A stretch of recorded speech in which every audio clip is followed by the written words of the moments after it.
Hello everybody, my name is EDGear and welcome back to Let's Play The Legend of Zelda The Wind Waker HD. In the previous video, we conquered the first part of Ganon's Tower, and in today's episode, we're gonna continue onward. Ooh, spooky! And we have a Stairway of Doom. Now, the weird thing about these stairs is that this is the only staircase in the entire game where you won't hit your head if you roll on them. And the reason for that is because I believe this is like actually programmed to be like a slope and not like a proper thing of stairs. I don't know why they did that. It seems like it would just be easier to just program proper stairs rather than just have a slope. I don't know. I'm not that far into programming, but whatever. Ooh, this is a spooky room. Ah, we're gonna die in here. No, we're not. So, something in this room over here will tell you exactly what you need to do to complete this puzzle. I am going to show you guys myself without giving you guys like the clue or anything like that, because what you want to hit the switches in this order. The really silly thing is that in the other room there are they're like chandeliers with a specific number of candles lit, and it will zoom in onto the order you need to throw them in. And when you come into this room, it'll zoom into them again. So it's like, game, I get it. I don't have that bad of a memory. It's like Fi on Skyward Sword, except it's not Fi. I see. So this is the portal through which Ganon was able to seep into the unsuspecting world above. Lady Gear to you, we saw make use of this path that Ganon created for himself. If there's anything from the world above that you believe you need, then climb into the building and enter the column of darkness. Spooky. And I just realized I've got to get pictures of the bosses. Well, not that big of a deal. I'm gonna go get fairies and potions real quick, so I'll meet you guys in a moment. Before I go back to the portal, I gotta say, I really like how this portal's appearance differentiates from the other portals we've seen throughout the game. While the other ones are like columns of light, this one looks all corrupted and stuff like that because Ganondorf has been using it. That is really cool. That's honestly one of the cooler details in this game. But anyway, now that I got all my trusty fairies with me, I probably could have gotten the grandmother's soup, but I didn't really feel like it. But what we need to do is that we need to go over here into this room. As I was saying, you can tell which order you need to throw the boomerang in the last room, depending on how many candles are lit. And there's something pretty interesting over here if you read this. The sword hilts of my servant to look deep in the darkness. I'll be the guidepost that point to me. Keep that in mind. That's going to be very important for the mid-boss in this dungeon. Now, you may notice, Link is constantly staring at the pit down there. Let's go down there! I lived a full life! Am I in heaven? Alright, so now we'll be facing Phantom Ganon. If you have the empty bottles with you, you can... something really funny is that you can deflect those attacks with the empty bottles. I believe it did that in last time we fought him. But the thing said that the hilt of the blade will point towards where we need to go. So keep that in mind. Try not to pick up the sword because it will only point in the direction you need to go when Phantom Ganon drops him. I always have to. Oh man, this is gonna suck on hero mode. We need to be very careful with this. What we need to do is we need to use spin attack at just the right time so that all the balls will hit Phantom Ganon. You'll probably be fine if like one or two of them miss because it has happened to me before. But you don't want that to happen because it's not that pleasant. If you go the wrong way, then you're gonna face a bunch of moblins. So that's not really what you want to do. I find it easier to just hit the balls of light back at Phantom Ganon.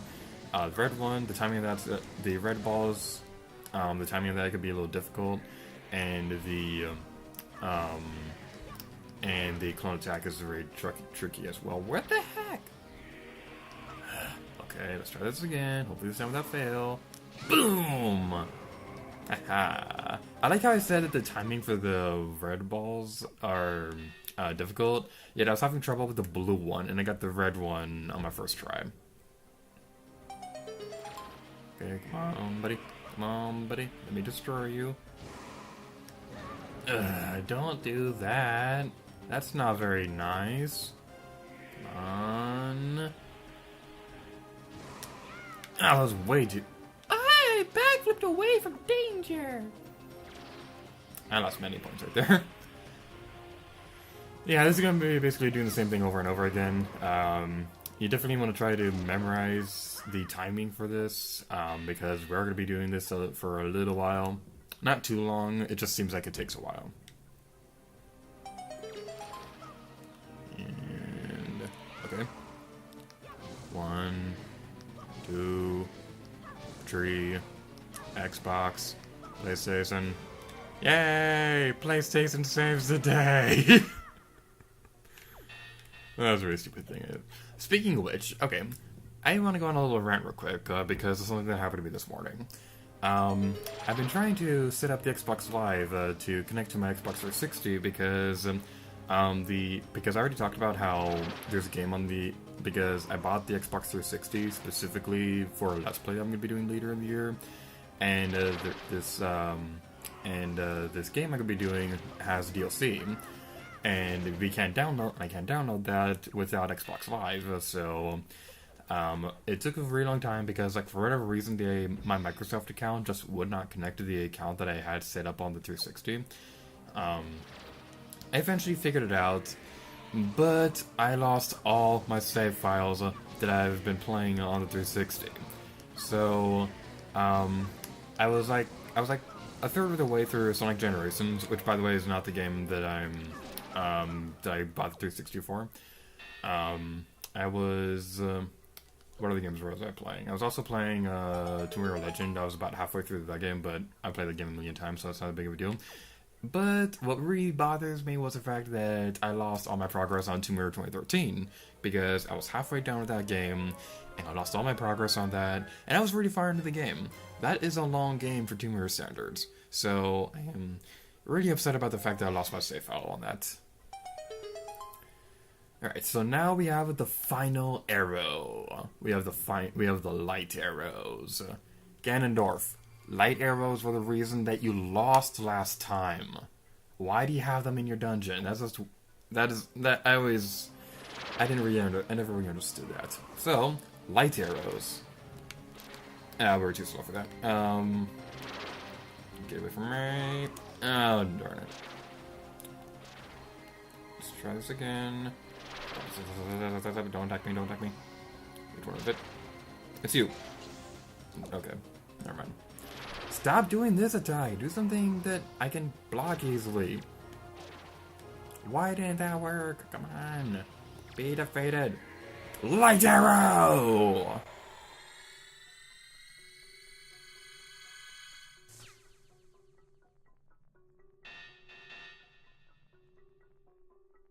And Phantom Ganon is completely destroyed. That is, I gotta say, even if it is a little repetitious, that boss fight is still really cool. How you're like chasing Phantom Ganon across the place, and eventually you get the light arrows, and you finish them off with one attack. That is just cool. And now we're gonna see just how awesome the light arrows really are. We're gonna see some difficult boss fights coming up here. These are not difficult boss fights. We're going to see some tricky enemies, not the moblins, but look at this. They get destroyed in one attack. It is such a pretty sight. I'm going to take the hero's charm off real quick because with the light arrows, like I said, it pretty much destroys the enemies in one hit. So there's really no point in demonstrating the hero's charm anymore. Especially because of the fact that I don't really think you can really see the final boss's health meter. At least not that I remember. I'll check that when we record that. Come on. Yeah. And are you defeated? No, you're not. Probably still left the hero's charm on so I can see how much HP these guys have. Was there something like that in EarthBound? That would have been really useful in that game. Maybe there is, maybe there isn't. In the 2 years it took me to plan out the Let's Play, I didn't see anything about that. So, what do I know? I only spent 2 years of my life planning out that Let's Play, and I only spent about 9 months or so to record the thing. But I don't know why I'm talking about EarthBound all of a sudden when we were playing Wind Waker. I guess I'm just never gonna be over EarthBound because lately I've been thinking about starting another playthrough of that game. Because like I want to replay that game because something really cool. I don't know how many people who are gonna be watching this really know this feeling, but when you do a playthrough of the game that you have Let's Played, it's just a really cool feeling because not only do you have the memories of the game of playing through the game before, but now you have the memories of recording the game, so it's like a really cool feeling. Let's take this guy out. Like, if you want an example or something like that, whenever I play Majora's Mask, I always think, whenever I'm in the Woodfall Temple, I think of that story that I told about how my sister poked my eye with a grilled cheese sandwich one day. So, like, I always think about what I was commentating about at the time that I was recording the videos. So that's a really cool feeling. And I also noticed lately that also applies to, like, when other people Let's Play a game I've Let's Played before, because, like, Garner has been doing Skyward Sword lately, and when I've been watching that, it's been pretty cool to see him play through that, because I remember what I was doing at that time when I was playing through the game. Yay, you're defeated!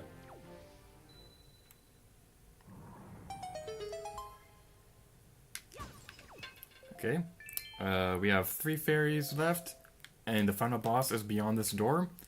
So, we're getting this video off here. Thank you guys so much for watching this video of The Legend of Zelda The Wind Waker HD.